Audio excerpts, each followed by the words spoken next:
The chat's catching up.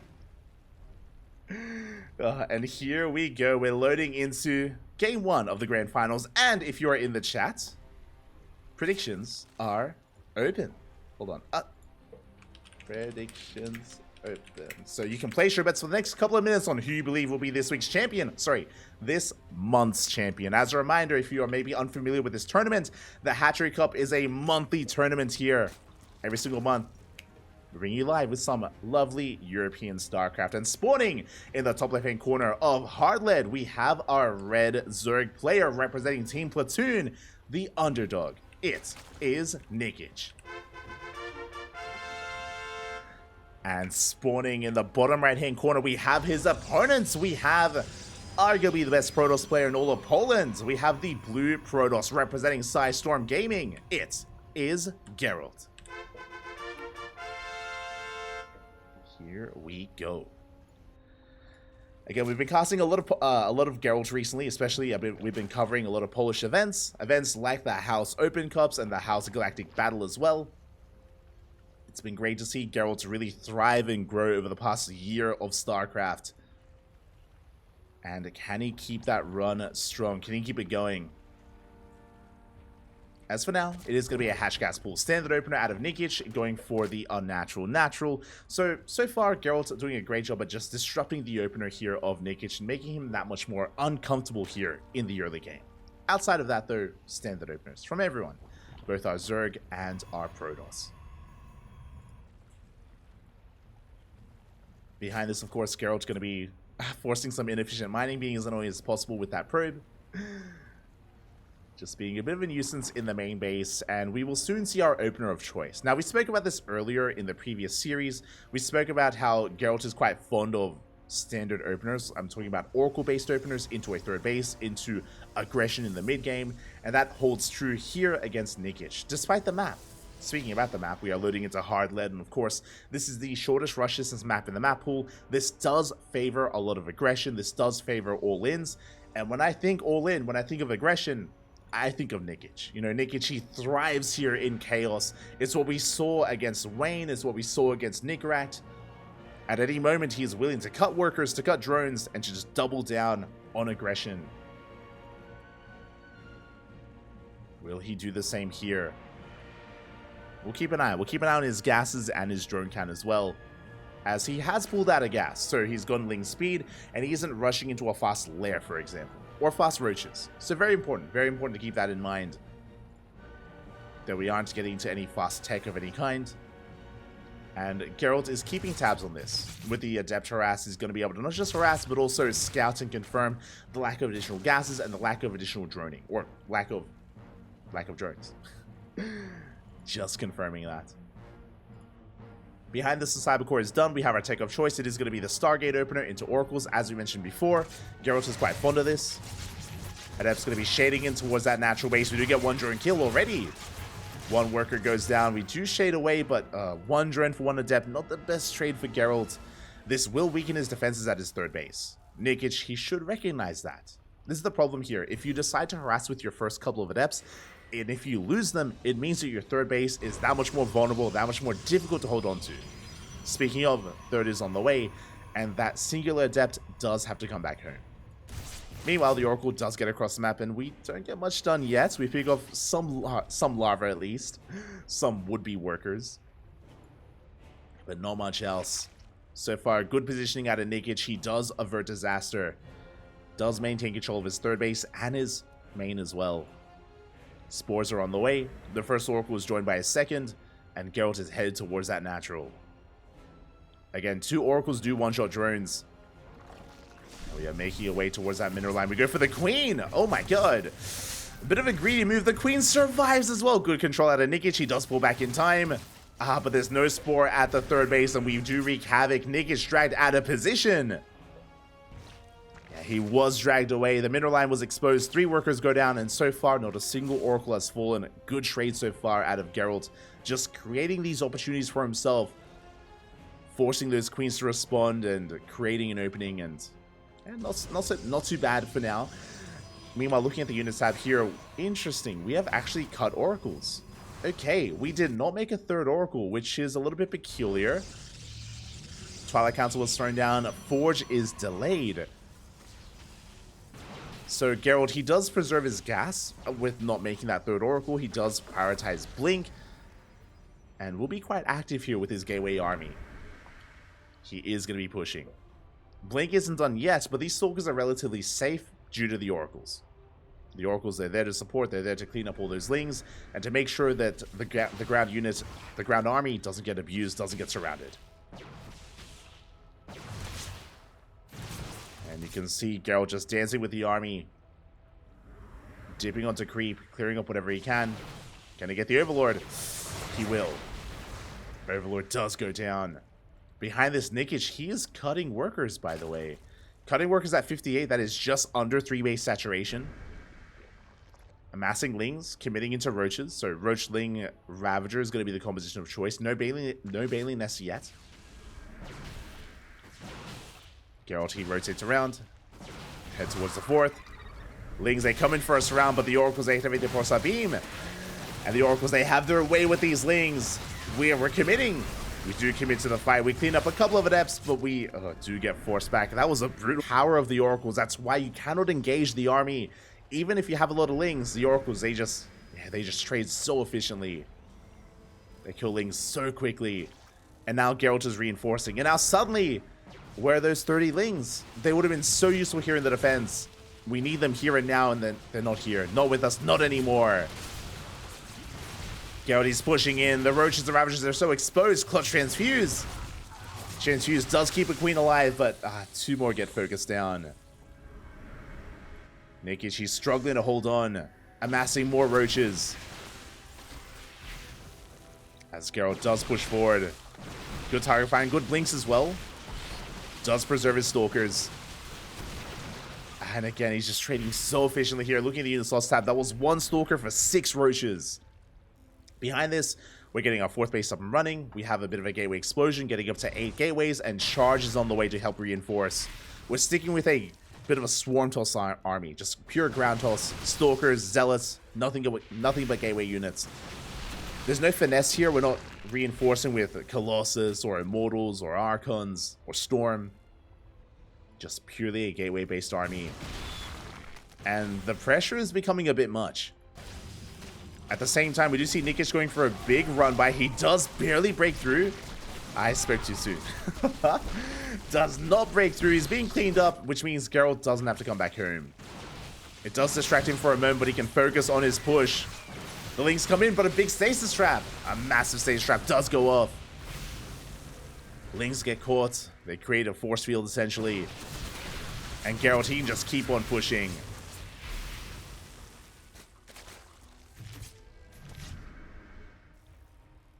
He's just looking to starve out Nikich, continuing to apply pressure to this 4th phase.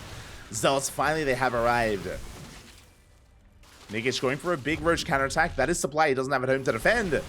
Yeah, Geralt, he smells weakness. He knows, he realizes how little there is. We take down the 4th base. It's going to be a kill in the hatchery. And now Geralt, he can turn back around. He can come back home. The Roaches are trading well against these Stalkers, at least across the map. But Geralt actually refusing to come back home. He's still applying pressure. Trying to, at least. The Roaches will go down. Nikich still stuck on 3 bases, by the way. There's still no 4th. And Nikich is being forced all in. Cutting workers at 61. Again, just under 3 base saturation. And Nikich, he's not droning. He's not droning. He's not making any more bases. He's just doubling down. He is all in completely. And a big stasis. Once again, it connects. Catches Roaches. Catches Ravagers. And Geralt, he's getting further and further ahead. He's taking a 5th base. He's up 2 bases compared to the Zerg player. That should never be happening. We have +2 about to kick in for Geralt. We have a Robo on the way as well. And that is to eventually get into, I imagine, Immortal production or even Disruptors. Pick your poison. Could be either one. Nikich, he is maxing out, but remember, he has no economy behind this. It's all or nothing. It's all or nothing for Nikich. He's running into more stasis traps. Now, to be fair, he does outposition Gerald. He has the high ground. Does have the high ground. Does have the concave. Will take a better fight. At the same time, though, Gerald goes for a massive counterattack, and there's nothing in him to defend.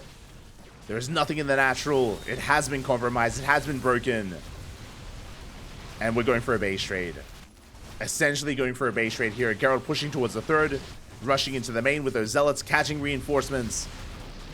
And Nikich, he's running out of steam. Still has a large army, don't get me wrong, but he's coming back home. I mean, he has to. He doesn't want to die to elimination. Doesn't want all his buildings to go down, but they will. The boys are being pulled. 25 drones go down. And Nikich does race back home. Meanwhile, Gerald, he may have lost the Nexus, that's true. But remember, he had 5 bases compared to the 3 of Nikich. He could afford to lose a base. He's still on 4. He's still up in economy. Up in production. And soon to be up in army. We have our answer. With the robot completing, it's going to be for a Robotics Bay. We're not getting into Immortals, we're getting into Disruptors. Disruptors are on the horizon. Nikich on his last legs. I mean, still has potential with this all in. There we go. He does push on forward towards the 4th base. Overcharges popped. Good concave here out of Gerald. And he has been producing these Immortals. Does have 2 of them. They're going to be shut down. They're a little bit exposed. But the charges come in. We get a full surround. GG gets called, and Gerald will take game number 1. GG. GG. Well played. Whew. Gerald will be taking that 1-0 lead, and with that, we're getting ready for game 2. We're going to be continuing the series again. Nikich just had a really hard time there keeping up with the momentum of Gerald. Was forced all in, did cut workers, and unfortunately was picked apart. Just really good control out of Gerald overall. Really good decision making. Good harassment with his Adepts and Oracles initially.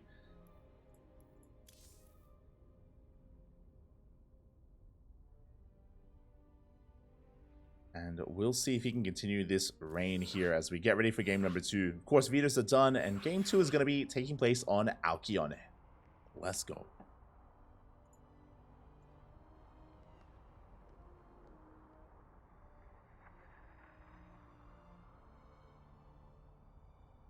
Yeah, getting into our next game.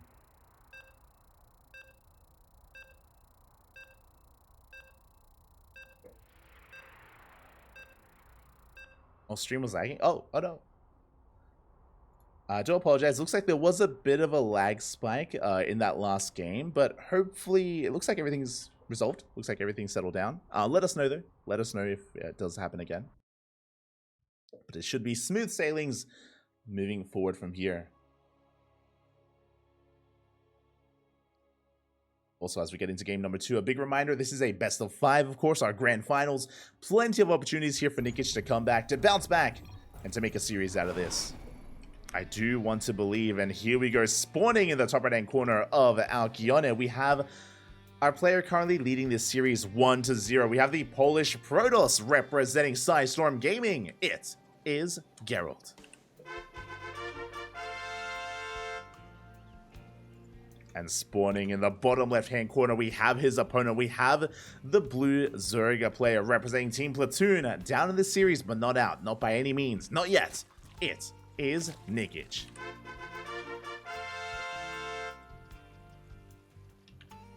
Here we go.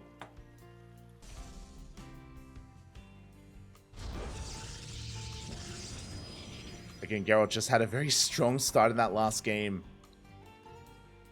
Did end up snowballing out of control as well. I mean, honestly, things were relatively close until the moments when Nikich dove on those Adepts. Remember there was that moment at the 4th base location when Nikich dove off of creep onto the Adepts and Stalkers, and when he lost 30 Lings. He lost 30 Lings for 3 Adepts and 1 Stalker. That was a brutal trade, and it was right after that trade when all those Lings died, when Gerald reinforced with more Stalkers and when he hit his +1 timing.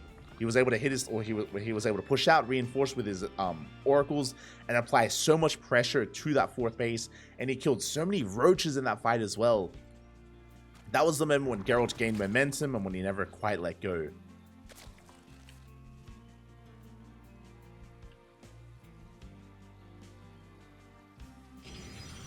Again, just goes to show that against Gerald, any mistake will be capitalized upon. You just cannot slip up. Not against Gerald. Not like that. So we'll see if Nikich can have a bit of a better time here. We'll see if he can maybe temper himself a little bit. Maybe be a little bit more restrained here in how he does engage. Doesn't want to throw too much away.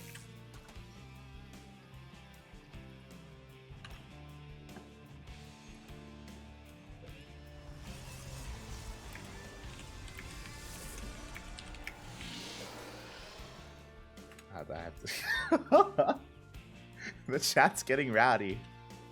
It's okay. I like it. Oh, God.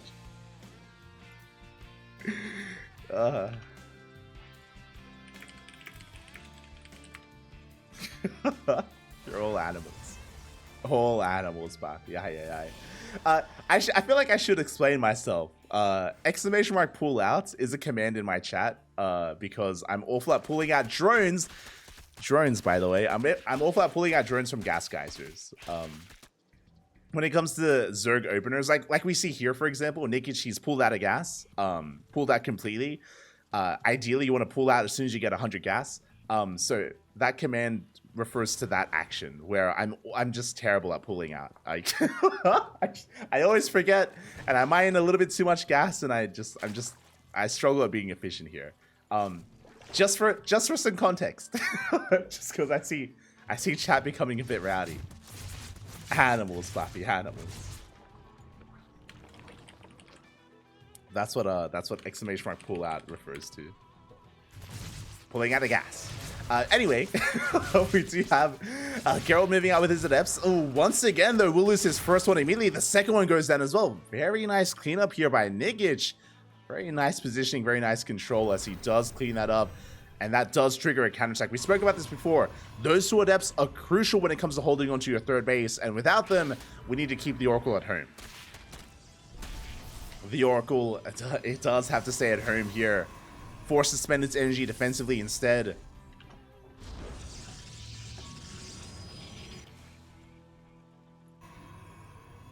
Forced to spend that energy, and we are stuck at home. So again, a much cleaner start here from Nikich. He forces the Oracles to stay at home. He cleans up the Adepts. Applies more pressure. Can he get a probe? Not quite, but does get some damage done. But now with the arrival of the second Oracle, now Gerald can hit the field. Now when it comes to the openers, I know I was a little bit distracted. It was a gate expand into a third base, Stargate opener into Oracle, and it's going to be +1 Blink Stalker again. Looking like a standard game out of Gerald as he does move out, but he runs into the Queens. Good positioning out of Nikich, able to read those Oracles, gets in position, zones them away, and this time doesn't lose a single drone. Again, I'll be honest, it does feel almost like game one was Nikich waking up. You know, it felt like he needed a fire lit under him, but now the motivation is there, the passion is there, and Nikich, hey, he's honestly in the mid game in a really good position. He hasn't lost a single drone. The spores are on the way.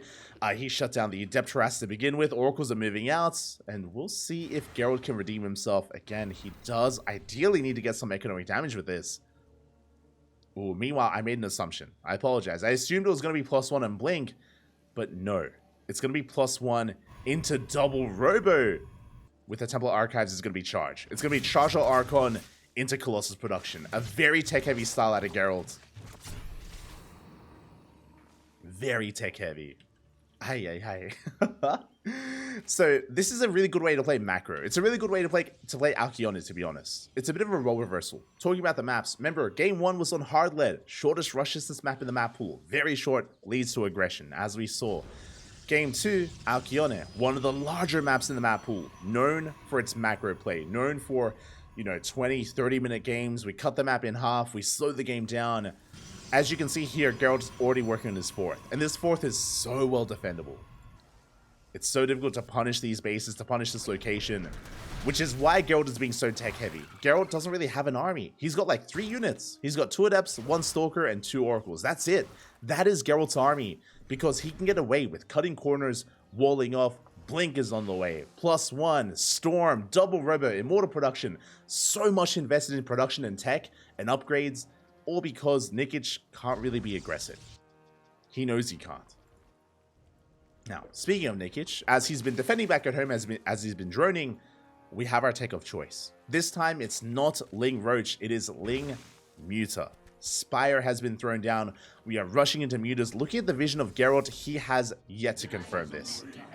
Despite the oracles, Gerald has not seen the Mutas. Meanwhile, Lings are going for a massive counterattack. Can we deny the fourth? This is going to be huge. If we can somehow deny this fourth base, it gets low, but it does survive. Gerald, he holds on to his Nexus. The Lings, they go down. That was a lot of Lings. A lot of Lings falling for not much value here. The Nexus is low, to be fair, and it won't regenerate its energy. Sorry, it won't regenerate its HP. But it is still standing. What's maybe more important, though, is that this did force the Oracles to turn around. And because the Oracles were at home, we have still yet to scout the Spire. We still have no idea what's going on. And Mutas, they've arrived. Mutas are on the way. They're zooming across the map as we speak, and Gerald has no idea. And what do we have at home to defend? We have Immortals, and Immortals, they do not shoot up. We get into the mineral line. Probes are falling left and right. We try to warp in some Stalkers defensively, but they're being focused down as well. Remember, there is no Blink. Blink was delayed in favor of Immortal production, and every single Stalker is falling. And Nikich, he's snowballing out of control. He shuts down the Stalker, shuts down 11 probes, and he's not done. Nowhere close. And this should be forcing an all-in. This should be forcing a massive counterattack from Gerald. Big storms! Oh my god! Massive storms on the Mutas. It's still not enough. That's all we had. A third storm gets thrown down. Ooh. The friendly fire is real. 17 probes fall. And we're just dancing between the bases. Again, these Mutas are snowballing out of control here. They're just getting out of hand. And there is no answer. There's not going to be an answer. We're making Phoenixes here in a panic. But the Stargate gets depowered. There will not be a single Phoenix. Not for Gerald. Good positioning with the Archons. We do shave off some of those Mutas, but we killed 24 workers. That is almost a game-ending amount of damage. As we rotate towards the fourth base, more probes going down. More damage being dealt.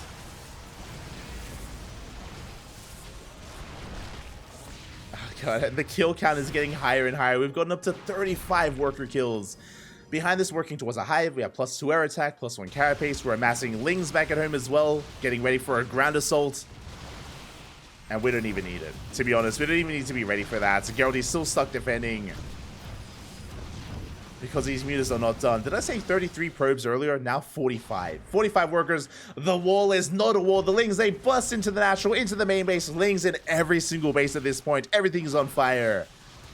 And Gerald cannot keep up. And I was concerned. After the first win, I was concerned that Gerald was going to run away with this. I was concerned that it was going to be a 3-0, but no. Nikich, he fights back. He's looking to tie this up. He's looking to make a series out of this finals. As he kills everything in the main. All the tech has gone down. We have one storm in the chamber. One storm available here for Gerald, but it's not going to be enough. Even the juiciest storm, like, there's still so much to worry about. So much working against him. 62 pro... The kill count doesn't stop.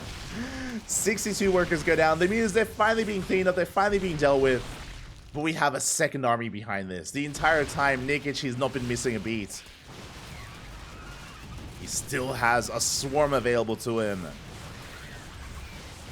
It breaks into the fourth. And Gerald, he's just holding on to his last here. Coping a little bit. just a little bit. As the Mutas break through, we're focusing down as many Stalkers as we can. There's 6 Stalkers left. Now there's 5, 4, 3, 2. There's 2 Stalkers remaining. Nikich, he will pull back for a moment, but mate, we could even get a kill on the Nexus itself. We could get a kill on the Nexus. We avoid it. We go for the third. Keeping the Stalker count low. And Gerald, he's just taking this in at this point. He's just trying to wear down his opponents. It's going to be a long series. It's going to be a long best of 5. I'm hoping for an ace. I'm hoping for a back and forth. I'm hoping for an ace match. Gerald, he's going all in. To be honest, this should have happened earlier. To be honest, this all in should have occurred 5-6 minutes ago. At this point, it feels too little too late. Sure, it's an impressive army. Sure, we have a Storm. There is a pretty high energy High Templar with this army. But honestly, Nikich doesn't have to engage. He could just base trade. 100%. He can't just base trade from here. How many mutas? 28 mutas. Oh my god, there's the Storm. Second Storm gets thrown down. Good magic box on top of this army. The final Stalkers do get cleaned up. GG gets called, and Nikich takes game number 2, tying up the series 1-1. GG, well played. We have a series. We have a back and forth. Thankfully. Again, earlier I was concerned that there was going to be a little bit more one-sided. I was concerned that that Gerald would have too much of a dominant performance here. But remember, Nikich, he may be an underdog. He may be the underdog of this tournament, but he has achieved so much already. He has surpassed so many expectations, and he continues to do so as he fights back against Gerald, as he takes game 2. Let's go. Let us go. And will this continue here? Again, we're still tied up. This could still go either way. Geralt is still an amazing player, and a big reason for Nikich's success in that last game. A big part of it was it wasn't just the mutas, but of course the Spire was unscouted. The mutas were unscouted. Geralt was caught with his pants down. He was woefully underprepared for the mass muta switch, and it did snowball into a win. Meanwhile, to be fair, leading up to those mutas, remember, Nikich was doing amazingly defending back at home. He was able to keep up with the Oracle harass. He was able to keep up with the Adept harass. He was able to go for Ling counterattacks as well, shut down the Adepts. It was a very strong early game. Very strong defense from Nikich in game number 2. It almost felt like a different player compared to game 1. Game 1, he was struggling. As I mentioned before, it almost felt like game 1 was a wake-up call. It almost felt like it was like a bit of a slap in the face. And Nikich just needed to wake up, and boy was he awake. Boy, boy was he ready for game 2. Very well done. As we are getting ready for that third game. Vámonos, papi, vámonos.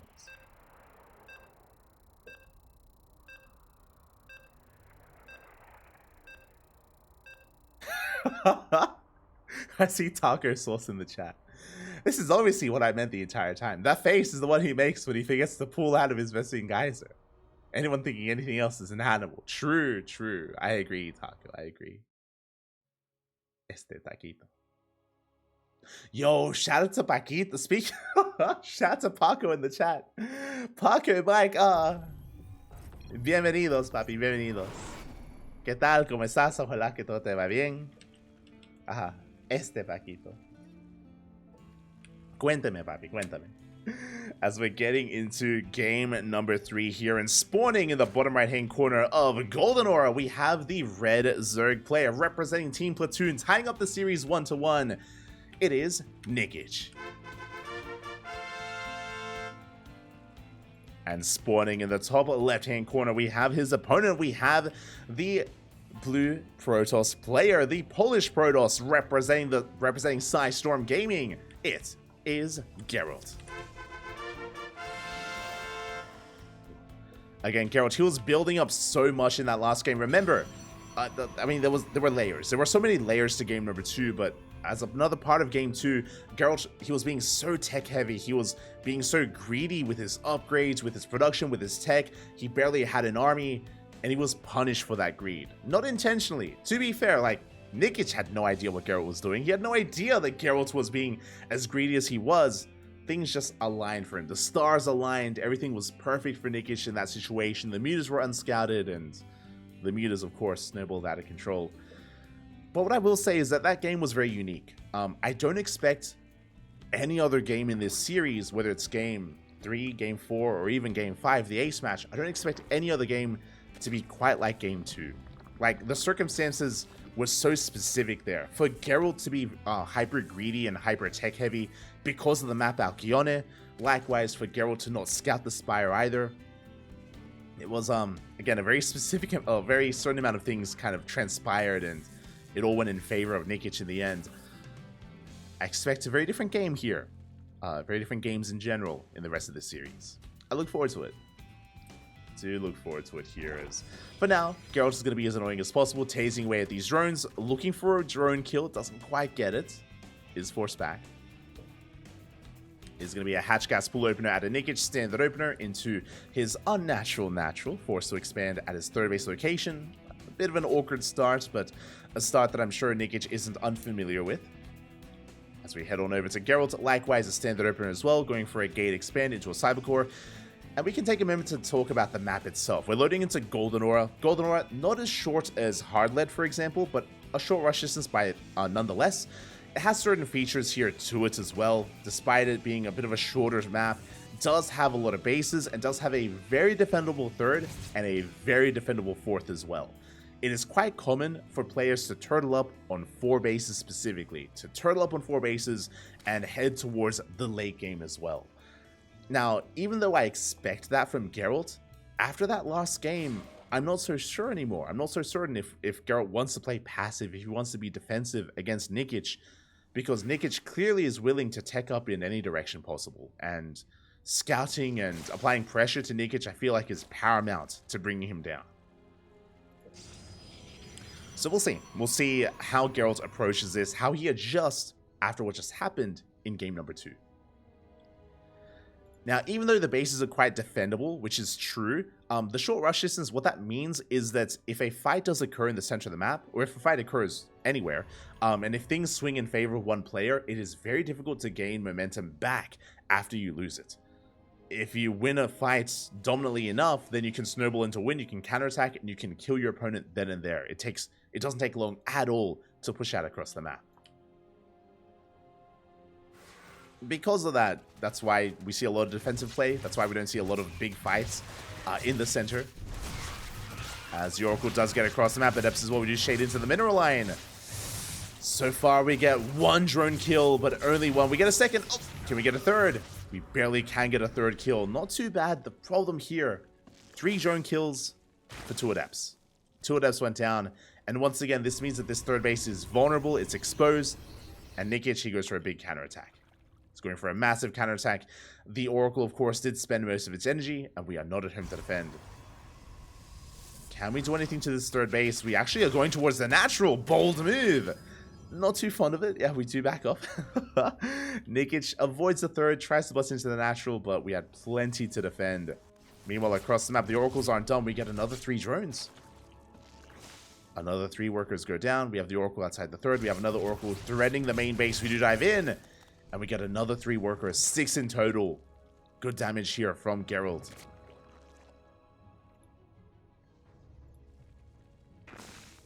Nikich stuck at home, recovering, redroning, taking his gases, working towards a lair. He has his Eva chamber. This should be for +1 melee. If that's the case, this should be Ling Roach once again. There it is. Melee is now in production. And we should soon be seeing a Roach Warren in line with the timing of the lair. Meanwhile, Gerald's working towards his next tech choice. Likewise, working towards a Forge and a Twilight Council. This looks like +1 and Blink. I do remember that last game he opened up with +1 and Charge, if you remember, but to be fair, it was +1 and Double Robo, actually. But I don't expect that 2 games in a row. I expect Blink instead. There it is. Blink is now on the way for Gerald. Is playing that Stalker-heavy composition once again. And we'll keep an eye on how many gateways get thrown down. We have 2 gateways here in the main. We have 2 gateways at the natural. We have a 5th gateway here at the third. Only 5 gateways so far. Nothing too major. We are moving up, but we're applying some light pressure here to this 4th base. Can we force a cancel, though? Where is the Stalker army? Sorry, where is the Zergling army? Nowhere to be found, and the hatchery is canceled. The Lings, they arrive a little bit too late. Oh, I'm not fond of this. Nikich, he is going for the Spire again. 2 games in a row. 2 games in a row, he's going for the Spire. He's going for the Mutas. The problem here in game 3 is the fact that Geralt is being more assertive. He goes for a gateway explosion. 3 more gates. That's going to be 8 gateways in total. 8 gate blink is quite something to behold. A lot of Stalkers are going to be available here for Gerald, and he is going to be in the face of his opponent. That's 2 more gateways. That's 10 gates in total. Oh my god. Now 9, as 1 gets cancelled. But again, we have so much access to a mass gateway army. And unlike the previous game, Nikich, he isn't going to have as much breathing room. Or at least he shouldn't. He has 1,000 gas banked up. He has enough for potentially up to 10 mutas. Does need some more minerals. Gerald forced back home. Thankfully, because of the aggression of Nikich, he does force Gerald back towards his 4th base. Blink and +1 still just about to finish up, actually. And here we go. Gerald does push. Runs into the Ling army. 10 mutas are on the way. And so far, unscouted. Once again, the Spire has not been seen. But this time, we do have a lot of Blink Stalkers. Remember, last time we hit before Blink had finished. This time, Blink is done. We have an army that shoots up. We have an answer for the mutas. So we do rotate around. We get on top of the 4th base. The 4th. Oh, is it going to be cancelled? It looks like it will be. Oh, yeah, we do just barely force a cancel on that hatchery. We try to rebuild. And now is not the time. The Lings, they engage. The mutas are revealed. They have to be. As they chase down the Stalkers. And that is a massive muta cloud. But a massive stasis trap. I love the kiting at it. Gerald does drag the army into the stasis wards. They do get triggered. But the muta count has been preserved. For the most part. We're up to 12 mutas. Going for a counterattack. The Stalkers have survived. We recall back home just in time to deal with those mutas. We blink on forward. Very proactive here out of Gerald. And he shuts down 2, 3 mutas. They do get picked off. Behind this, Phoenix production has commenced. 2nd Stargate from Mass Phoenix. Again, these mutas, they have not been anywhere near as successful for Nikich. Ling Runby comes in, but yeah, we have plenty to defend. A massive Zealot army. I'm loving the whole position micro. Pick off 2 probes. 4 probes. Oh my god. 4 workers go down. Behind this, we're doubling down. We're working towards +1 air attack, +2 melee. Nikich, he's committing to Ling Muta, to Ling Bane Muta. He's not turning back. Meanwhile, Geralt is happily getting into more Phoenixes, building up his Stalker army, working towards +2. Ooh, Fleet Beacon is on the way for +1, for +1 range. +1? Phoenix range, I should say. Anion Pulse Crystals is going to be on the horizon here. If you remember, we saw something similar with Geralt versus Young Yakov, where Geralt was able to shut down the mutas of Young Yakov quite hard. And he's looking to do the same here against Nikich. Looking to do the same. The Mass Muta does catch out some of these Zealots at least. It does get some, but isn't quite in position for the Oracles. 4 drones go down. Mutas are Phoenixes are amassing. +1 air attack is on the way. There it is. Annual Pulse Crystals in production as well. Nikich, he has maxed out. How many mutas? My god, 27 mutas. What is that, an apocalypse? A cataclysm? I don't know the verbiage. It's a lot of mutas nonetheless. As we attempt to camp the production. We shut down one of those Stargates. We push towards the main. But the Stalkers, they do collapse on this army from behind. A massive flank here from Gerald. Oh, and he shuts down so many of those Mutalisks. 13 mutas go down in total. We're down to 25. I do appreciate that Nikich, he's incorporating some Corruptors. We have a handful of Corruptors on the way. They do amazingly when it comes to tanking Phoenix shots. They're meant to be a buffer zone for those mutas. Meanwhile, 2 more Stargates on the way. We're going to be getting into triple Phoenix production. That's a lot of Phoenixes.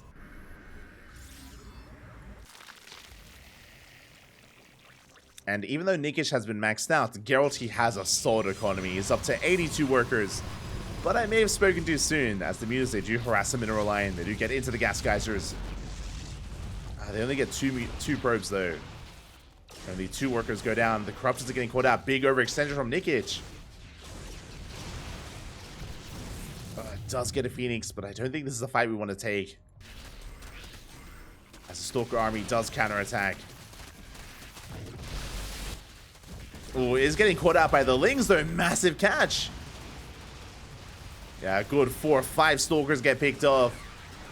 Very nice trades here from Nikich. Can't quite engage with his mutas though. Again, has to respect the army of Gerald. Does have to pull back. Back at home again, Nikich maxing out. I think the big thing that's missing here is a hive, and looks like Nikich has realized that. It's so late. We're at 12 minutes. Now we throw down the infestation pit. Very late hive tech here from our Zerg player. Without hive, that means delayed adrenal, delayed +3. Delayed ultras, which I'm sure we want to get into. Meanwhile, the mutas they get here just in time. Massive canceling on all these pylons and shield batteries. Oh my god. And that's going to be a kill on the 5th base. We spoke about this. The 4 base setup on Golden Aura is very defendable. The 5th, though, much more exposed. As Gerald, he catches out the mutas. Shaves off so many of them. 24 mutas have gone down. As many as there are active right now. Nikich forced back, remaxing with more corruptors. Now, I assumed we would be taking into ultras from here, but once we get into our hive tech with all these corruptors, Broodlords wouldn't be a bad option. Broodlords instead of ultras, but we'll see. As the hive just now starts, again, it is a late hive from Nikich. He was tunnel visioning a little bit too much, and that may kill him in the end. That may be what kills him. As we are pushing out.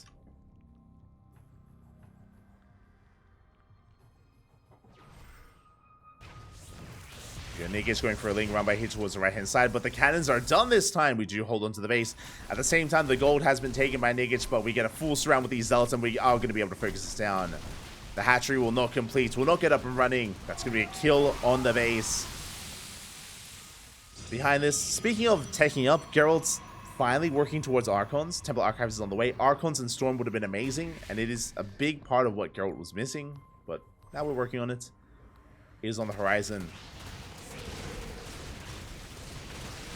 As Nikich attempts to push in towards the 3rd base, but the wall is solid, and Nikich cannot break in.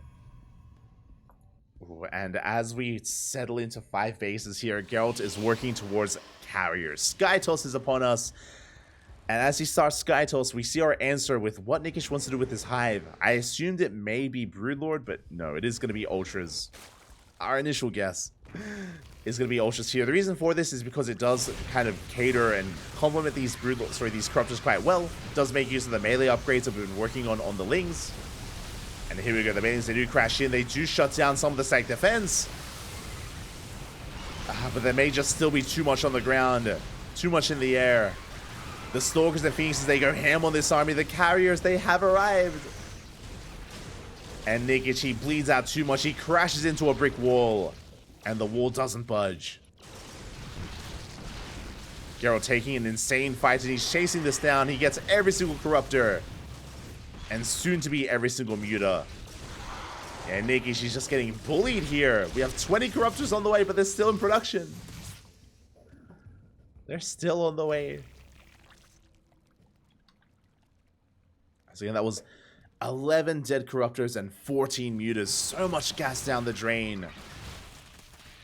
For only 8 Phoenixes.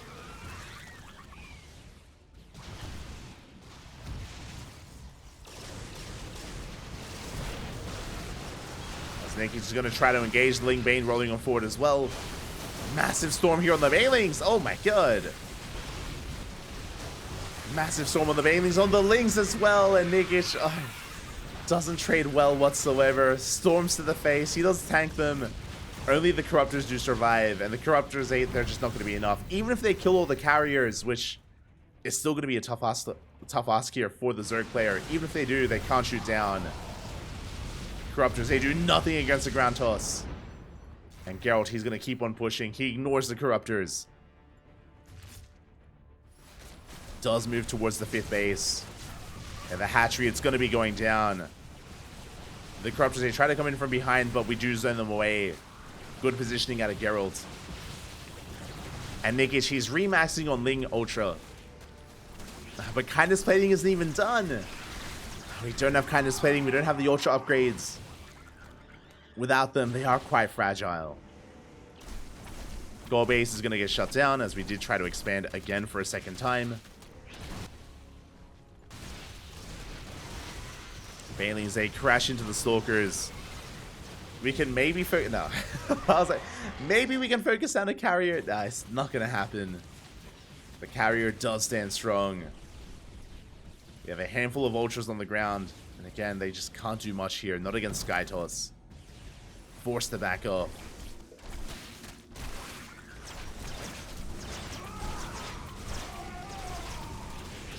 But you're going to clean up the Zealots at least. And, I mean, hey, Kindness Plating has now finished.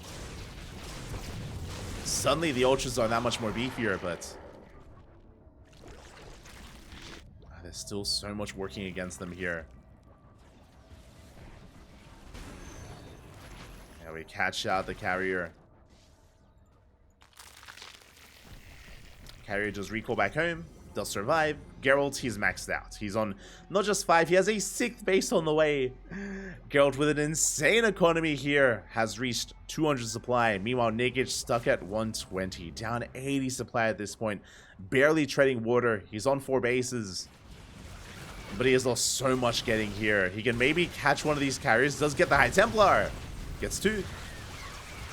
2 High Templar go down. And Banelings, they do roll in. They crash into the Zealots. Very efficient trade here out of Nikich. Does trade beautifully. But it's still going to get shut down. Banelings, they do crash into the side defense, but GG gets called. Nikich, he runs out of steam, and Gerald will take a 2-1 lead in these finals. GG. Again, a very solid game there out of Gerald. As opposed to game number 2, as we did mention, Gerald was much more aggressive here this game, did prioritize Stalkers or Blink +1, Stalker aggression, Stalker production. He was very much so in the face of Nikich. And Nikich, he tried to go into the mass muta 2 games in a row, but here, this is why I assumed that we wouldn't see this build again out of Nikich, because it feels very specialized, feels very specific, and it's a hard time making this kind of build work multiple times in a series. Gerald, he was on notice. He was so much more prepared for the mutas this time. He completely shut them down. And the mutas, they barely did anything, to be honest. They killed like a handful of workers and not much else. They had a hard time gaining value. And with that, Gerald, he is 1 game away from winning this entire tournament, from taking this series and becoming our Hatchery Cup 11 champion. Meanwhile, Nikich, he has to fight back here and now. And I'm hoping we don't see Muta play again. It worked that one time, but in a best of series, we do have to play with the series. We do have to bring something different to the table here, because your opponent, of course, is adjusting, is acclimating to your play style. And at this level of play, you expect them to adapt. You expect Gerald to adjust. So what do we whip out this time here as we load in to Oceanborn?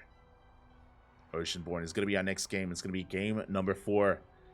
It either all ends here, or things could maybe continue to the ace match. If you're in the chat, if you want this series to continue, give your support here to Nikich to force the ace match, to force the game 5. I'm greedy like that. I want more games. As a caster, I do want this to go the distance. I want this to go all the way to the ace match, regardless of who wins. I would love to see a game 5, but again, it's not on me. It's on Nikich here to fight back. We'll see if he can. We'll see if he can bring it here to Gerald. I mean, again, Nikich, he's already done so much for himself. He's already achieved so much. Making it to the finals was already amazing. And again, he has made a series out of this, but can he go the distance? But now it looks like our players have asked for a moment, for a short break.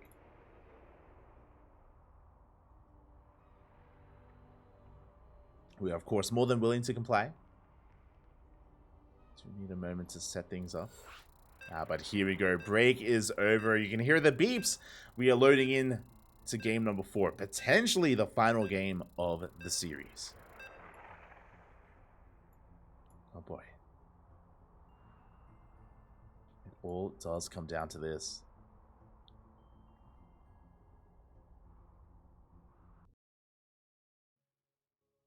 The pressure is on. We are on match point.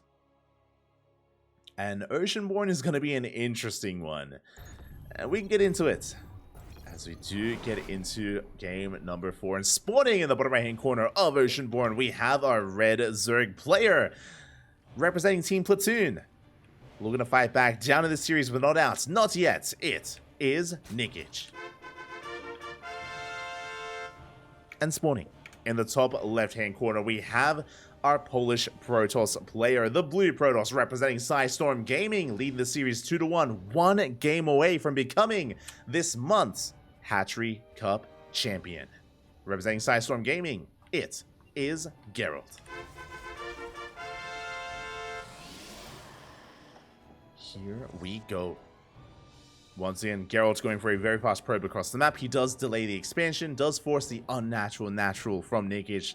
So a nice start here from Gerald, just, forcing his opponent to be a little bit more uncomfortable in the early game as we settle into Oceanborn. Oceanborn has really interesting features. The first one does favor aggression. The big reason for this is because this third base is very exposed, much more than other maps. Unlike, say, Hard Lead, for example, unlike even Golden Aura, the third base doesn't have a ramp leading into it. So it doesn't have that high ground advantage, doesn't have a choke point, doesn't have an arc that you can use against the aggressing player. Instead, the ramp is here, in the center of the map. Because of that, all-ins are quite common. Specifically, Roach Queen all-ins. You can just waddle your queens and roaches across the map. You can get onto the same point of elevation as the third base quite early on, and you can lay siege upon the third or even the natural base of the Protoss player. Specifically, Ling Queen Roach all-ins are quite common in ZVP on Oceanborn. Likewise, I'm sure Geralt is aware of that. I'm sure it's going to be in the back of his mind, and I hope that he's adept at scouting for that kind of all-in.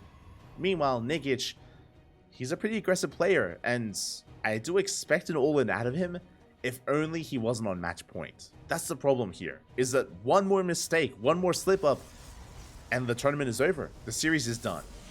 So Nikich, he can't afford a mistake, so do we risk it? Do we risk it all on an all-in here in Game 4? Is he willing to do that? If we were casting a player like Raynor or Dark or Shin, for example, 100%, I would say yes, 100%. Even Wayne, I would say, no, yeah, we would 100% just throw caution to the wind, and we would just go all in and be hyper aggressive. There are players that have no fear. Meanwhile, with Nikich, I'm still a little bit unfamiliar. I don't know if he has fear or not. Like, I don't know if he's willing to be that aggressive and willing to put it all on the line. We're here to find out. We are here to find out, to see what Nikich is made of. See what he's made of, and if he's willing to go all in. For now, we're just droning. For now, we're just saturating. Adept does commit to the shade. We can take advantage of the high ground. But lastly, Adept should be zoned away, as we do slip into the mineral line, actually. Okay, we do pick up a drone. Not bad. A worker will fall. We do meet up with the other Adept. Now, so far, Game 2 and Game 3, if you remember, Nikich completely shut down these Adepts. These two Adepts in the early game, they were completely shut down in these last two games in a pretty impressive manner. Here in Game 4, though, really good positioning. Geralt, he has been more attentive. He has 100% been more attentive here with his Adepts. He recognizes how dangerous Nikich can be early on with his Lings, and Geralt has been so careful with his movement. He has kept them alive, and he is denying mining here at the natural. Very good positioning. Very good positioning here out of Geralt. Oracle soon to arrive. Behind this, third base is being taken. It was a Stargate opener into a third, into, I imagine, triple Oracle production. So far, we have two Oracles. Not a third yet, though. Just two for the time being. Adepts are going to recall back home, and they will make it. They do recall just in time. Ling is not able to punish them. Meanwhile, Stasis into the main. Ooh, and we will not catch anything. Good target firing out of Nikich. Does focus on the Stasis trap. We get a couple of drone kills, but nothing major. Two workers go down, but at least Geralt did deny mining, and at least he does survive with, or does make it out with those Adepts, as he gets a third drone here at the natural. It's okay. Some okay damage out of Geralt. Behind this, again, he's getting his third base up and running because of his Adepts surviving. He does hold on to the third. Doesn't need his Oracles. Oh, but they did speak too soon. I may have spoken too soon as he gets surrounded. A big overextension by Geralt. One Adept does fall. Behind this, we have a Forge, we have a Twilight Council, +1, and Blink on the horizon. Very similar playstyle from the last game out of Gerald, which I do favor. I'm not too fond of too greedy play on Oceanborn, but we'll see. As behind this, Nikich goes for his lair. Going to be a 5-minute lair timing. Quite a late lair, to be honest. We have our Evo Chamber for +1. Nikich, he's working towards the mid-game. Nikich is not going for a 3-base all-in. There's no Queen Walker across the map. He's not tempted. He's going for a standard game. Okay. you have my attention. We're going for a standard game here. Roach Warren is on the way. 4th base alongside it. Nikich, he's going to try and slow things down and calm things down as well. Okay. Again, now we have a better idea. You know, he's on match point. Does he all in? The answer is no. Not willing to all in. And oh, once again, do you see what I see? I see a Spire. Once again, it looks like we are trying to rush into mutas. The problem is that Gerald has a Gateway Explosion, and he is being aggressive once again with his Stalkers. He's not being passive. He's not being greedy. Gerald, he's not being tech heavy. Just like the last game, he's being very assertive with his army. And we are looking for a cancel on this 4th. And we just barely will. The 4th base is cancelled. Queens are forced back. And Gerald, he is in control of this game. Behind this, +1 and Blink on the horizon, finishing up in a couple of seconds. Looking at the production, we have 8 gateways already. I'm sure soon to be 10. So very similar to, I mean, this is the same build from Gerald. 2 games in a row, going for just a very Blink Stalker heavy composition. Lings, they come in for a surround. They do get good surface area on this Nexus. Ooh, and that's a kill! That's a kill, not a cancel. Massive pick off there from Nikich. That should not have happened, by the way. Gerald slipping up a little bit, maybe a little bit overconfident after that win. Adepts are being shut down. Good defense there out of Nikich. Lings, they come in for another run by. They do get eyes on the would-be 4th. They get eyes on the base being replaced, being repositioned. And mutas are on the way. Again, the Spire has not been scouted. But there are still a decent amount of Stalkers on the field. 16 Stalkers. That's what I'm concerned about. Overlord goes down. We rotate around. We hit that 4th base once again. Nikich double expanding, hoping that one of these bases gets up and running. And the mutas, they have been revealed. They're forced to reveal themselves here against the Stalkers. Not ideal for Nikich. They will no longer be a surprise. Good blinks out of... Oh my god. The blinks. We do preserve some of these Stalkers, but they're finally going to be going down. At least some of them are. As we trade 7 Stalkers for 3 mutas. Again, not a bad trade from Nikich, but we have Phoenix production. 2nd Stargate on the way for more Phoenixes. Stalkers are warping in. And again, these mutas, they were not hidden. They were not saved until the last second. They were forced to be used defensively, which means the economy is untouched. It means that not a single probe goes down. They are safe. They are sound. And Nikich is not really achieving what he wanted with these mutas. But at least he does double expand. And they get up and running. The 4th and the 5th base, they are now up. We are droning. We are saturating. Nikich, he can recover and try to get into a longer game. Ideally, I would like to see Nikich transition out of mutas. The mistake here would be if we just commit too hard, and bearing in mind that Gerald, he's working on Stalkers and Phoenixes, that we maybe lose too much against the more efficient army of Gerald. Here we go. We dive on the army and go for the blink. 2 probes go down for 2 mutas. Not the best trade from Nikich. Fleet Beacon is on the way. Anion Pulse Crystal is going to be on the horizon. Phoenix range, of course. At the same time, Nikich getting ready for a Lingbane counterattack. We're getting ready for a run by, but we are scouted. We are spotted by Gerald. A solid Zealot run by there. Does get eyes on this.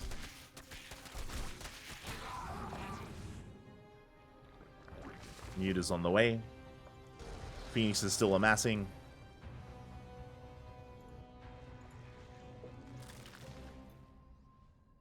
How many mutas are we up to? We're up to, oh my god, 20 mutas. Not bad. Not a bad muta count.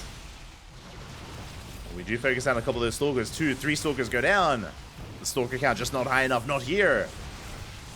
Nikich trading well. Gets a gas geyser, but here we go. Reinforcements have arrived, and Gerald will force this back. And finally, the transition that we've been waiting for. This time, we do not commit to Mass Muta. We don't commit into Corruptors, into Ultras. Instead, if we look at the production tab, that is a Hydra Den on the way. Nikich, he plans on transitioning out of Mutas into Hydra Lurker Viper. A transition that I can get behind. But can we get there? I'm getting deja vu. If you remember, we casted Game 3 between Young Yakov and Gerald. It was on Hecate earlier today. And we saw a very similar scenario where Young Yakov was working towards Mutas and then transitioned into Hydra Lurker Viper. But if you remember, he was overly aggressive. He overextended. He lost, what was it, 9 Lurkers before, as he was losing his Mutas as well. He lost everything far too quickly, and things snowballed in favor of Gerald from that moment, and he snowballed into a win on Hecate. Hopefully Nikich is more reserved with how he does transition. Essentially, Nikich wants to throw away these Mutas, but he doesn't want to lose them too many. He doesn't want to lose too many too quickly. As, oh my god, we engage! The Phoenix go to town, the Mutas, they get caught out by the Stalkers, and every single Muta goes down. As I was just saying, we don't want to throw away every Muta straight away at once, and they all do fall. We get cleaned up, and Nikich plummets in supply. Now, he is remaxing on Hydras, that is true, but he needs time. We don't have a Hive. The Hive is still being produced. The Lurker Den is still on the way. We don't have Lurker upgrades. Right now, Lurkers are not ideal. We can make them, yes, but they're going to be Lair Tech Lurkers, not Hive Tech. And so much weaker than they otherwise would be. Massive Zealot counterattack. We run into the Ling Bane. Phoenixes, they dive in between the bases. We catch some of the Hydras. Big scout here from Gerald. He's aware of the Lurkers. And he is just getting so many Overlords in the main. Gerald getting out of control. Behind this, we see double carrier production. Sky Toss is on the horizon. Second Robo is on the way. This should be carrier into either Disruptor or Immortal. Both work. Both would be ideal. And again, Gerald, he is still very much so in the driver's seat. Catches 4 of those Hydras. Catches a Muta as well. Sorry, catches a Queen as well. So much value out of these Phoenixes. And this is what we should have seen from the Mutas. You can see here, Gerald, he is trading beautifully here as he bleeds out Phoenixes. The Phoenixes, their time has come and gone. We don't need them anymore. So we want to throw them away, but we don't want to throw away too many too quickly. As we bleed out Phoenixes and replace them with Immortals and Carriers. There it is. Making two Immortals at a time. Storm is on the way. Carriers are amassing. And yes, we're making 14 Lurkers. That's great, but they don't have any Hive upgrades. Not yet. And Lurkers don't shoot up. It isn't about the Ground Toss army. Not anymore. It's soon about the Sky Toss. As we have 4 Carriers, soon to be 6. And from there, once the Lurkers are revealed, we can transition into Tempest. The Sky Toss is coming. Before then, Gerald pushing onto creep. Dancing with the army. Does run into the Lurkers. Bleeds out a couple of Stalkers. But again, we want to bleed them out. So we do need more Storms. Do need more Archons. At the same time, we do have some Zealot Harass on the right-hand side. We clean up a couple of those drones. Workers are going down. The Lurkers looking exposed. The Carrier's going to town here. Now, the High Templar have to be careful not to overextend. Pushing into a choke point against Lurkers is not what you want to be doing. So, Gerald does have to take care. Oh, big storm here on the Lings. And as Gerald keeps the attention of Nikich in the center of the map, we have a massive Zealot run by here on the left-hand side. There are Lings to defend, but we need more than just Lings. Again, good positioning here with these Zealots. +2 is done. We clean up all the Lings, we get on top of the Banelings as well. Again, these Zealots were underestimated. And they do break through. They get into the mineral line. Again, we needed more to defend. And drones are falling. Nikich is forced to turn back around. And this is not insignificant. 6 drones fall. At the same time, Gerald pushing through the center. There are a lot of corruptors, but that's what the stalkers and archons are for. They're there to support. Have a line of lurkers here holding on. Nikich, can we stabilize? Oh my god, massive spine shots here on the stalkers. Both players are finding their armies. Nikich looking okay. The problem here with Nikich is his upgrades. They're still lacking. Big storms on the corruptors. A lot of damage being dealt. Nikich going for a Ling counterattack, but we have a wall of cannons waiting for it. The Lings, they do nothing. So many Lings go down. Vipers are on the way. Finally, some spellcasters. This is the big missing piece of the puzzle for Nikich, is either Infestors or Vipers. We need some spellcasters to get involved. Otherwise, how do we engage?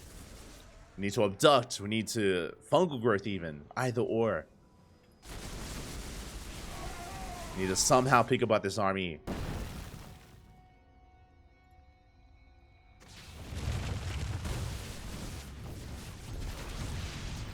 We do come across some of these lurkers. So far, good movement out of Nikich here, preserving his lurkers, keeping up with his corruptors. Not overextending yet. 3-3-3 on the way, alongside Adrenal. All the hive upgrades.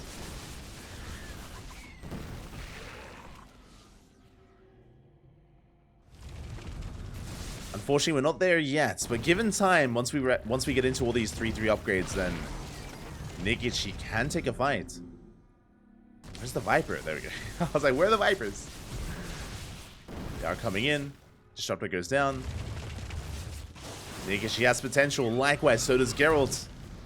It all comes down to whether or not we can abduct these carriers. Big feedbacks!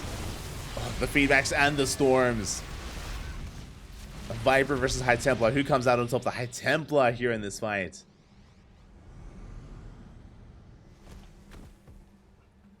As Geralt is pushing in. A Nova's going to be going off. They connect. They take down a Lurker. More Lurkers get caught out as well. A big catch. Now Nikich does snipe one of those carriers. That was only one. As we blink on forward, we dive on the army. Massive storms on the corruptors. A second storm as well.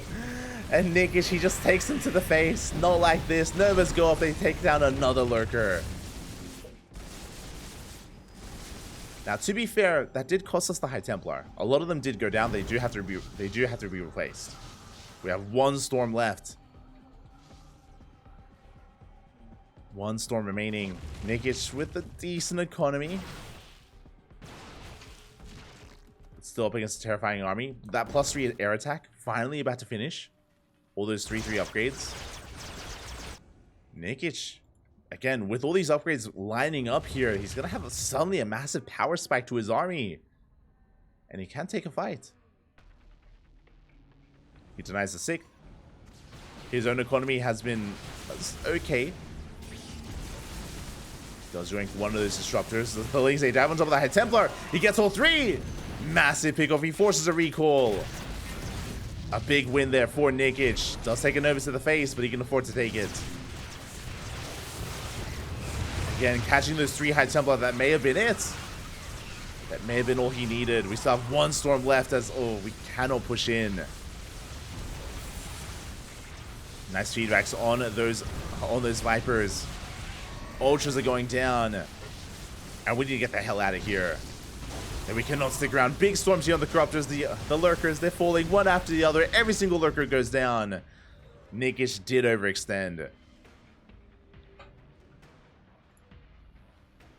Things initially were looking okay for Nikich, but I just pushed a little bit too far out.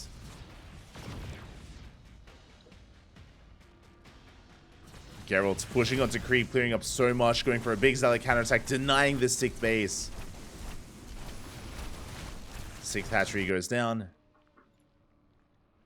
Nikich still trying to catch out some of those carriers, but he is lacking energy on those Vipers. Amassing more Ultras. And it looks like Gerald backs off. He's giving Nikich some room to breathe. The scary thing though, I don't know if you can see, Nikich doesn't have a bank. Oh, we're not mining gas. No.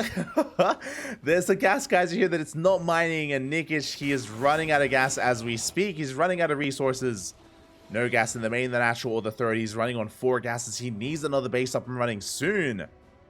Otherwise, Nikich will be outscaled. Otherwise, he can only reinforce with lings and queens. Meanwhile, Gerald's happily, taking another base. Forced to cancel his cannons and shield batteries, but Nexus is on the way. Ooh, as Ultras, they do collapse on these Archons. We get 1 carrier, we get 1, we get 2, we get 3, and it looks like the Corruptors, they break on through. They shut down every single carrier. But we may have killed the Sky Toss. What about the Ground Toss? That's the better question. As we clean up every single Ultra. I believe that was a kill, not a cancel on that Nexus. Oh no, my apologies. That was a cancel. As Nikich is going for a kill on the 5th. At the same time, Gerald going for a massive counterattack. He is ahead in army supply. Forces the drones off the middle line as well. And this hatchery is going to be going down. Both hatcheries even. Two dead bases. At the same time, though, Nikich also does take down the Nexus. The Corruptors are adding some value here. Do gain a bit of value. Gerald, he has to make a choice. Do we come back home or do we keep pushing? Gerald, he does have the supply lead with a more efficient army as well. As he's camping the production. Goes for the Stargates. But clearly, Gerald, he doesn't care. You can have my Stargates. He's pushing across the map into Lingbane. Good storms.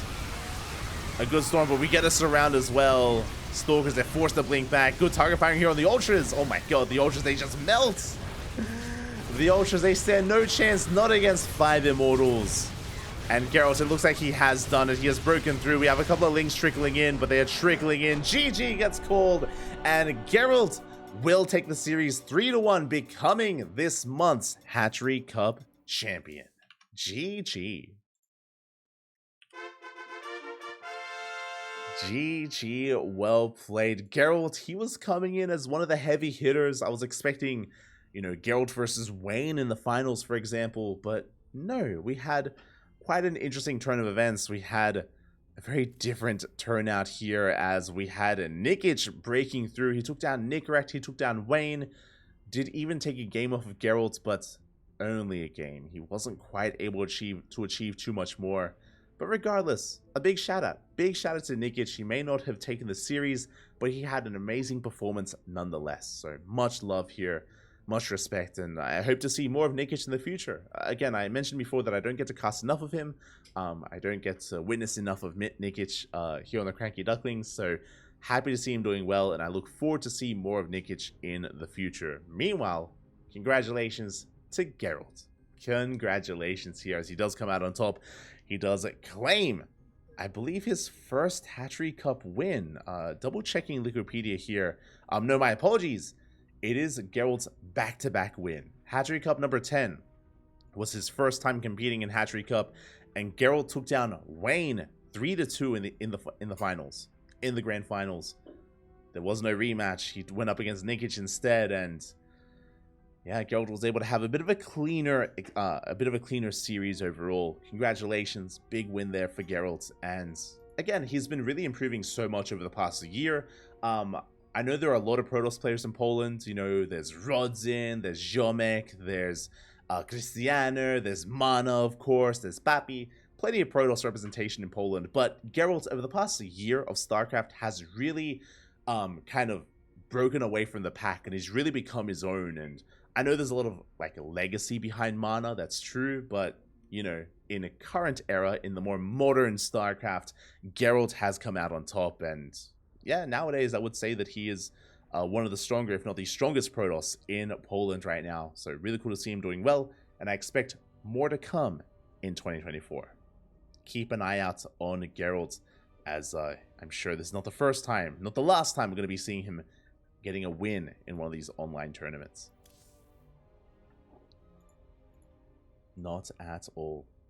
As from here, we are done. We are wrapping up. Again, it was a great event. It was a great turnout as well. Hope everyone in the chat enjoyed themselves. If you're maybe unfamiliar, then you would recognize that, of course, this event is a monthly tournament. Every single month, we do host the Hatchery Cup. I say we, Hatsu hosts the Hatchery Cup. So much love to Hatsu here for making this event occur, making this happen on a monthly basis. Of course, check out Hatsu's Twitch channel. Is casting on their own, and yeah, do support them, do check them out. They are a part of not just Hatchery Cup, but also events like the Christmas Cup that we casted earlier, the New Year's Cup, as well as many other events in the future, I'm sure. I am sure. So yeah, it was a great event, and do keep an eye out for our next monthly. Otherwise, thanks so much for watching. We are not done, by the way. We're not done. Not yet. We're never done here on the CranKy Ducklings. We go from one tournament straight into another. We're going to be having a short break. And when we return, we're going to be live with the Infolet 2024 Monthly Cup number 2. It is a Polish-centric tournament. It has been running at the same time. Unfortunately, it did overlap with the Hatchery Cup, but again, it is going to be another monthly tournament. This one, though, is region locked to Polish-only players. Unfortunately, Gerald won't be a part of it because he was a part of our tournament. Gerald, he was competing in Hatchery Cup, so unfortunately, he won't be a part of the Infolet tournament. But regardless, we have plenty of other players. We have Trifax, we have Snogstar, we have Ziomek, Aristri, Mishu, plenty of other top-tier players. So we're going to be going on a short break. When we return, we're going to be live with our next tournament with some more StarCraft. Stick around. Otherwise, if you can't stick around, again, I hope you guys enjoyed the broadcast. Check us out, the CranKy Ducklings. We're co-streaming on YouTube. We're also on Twitter, Facebook, Instagram. We have a Discord server. All things CranKy Ducklings. We are all over the place. So check us out. Follow us. Plenty of content is available on a daily basis. And again, we're going to be going on a short break. When we return, we'll have that Infolet monthly. See you soon.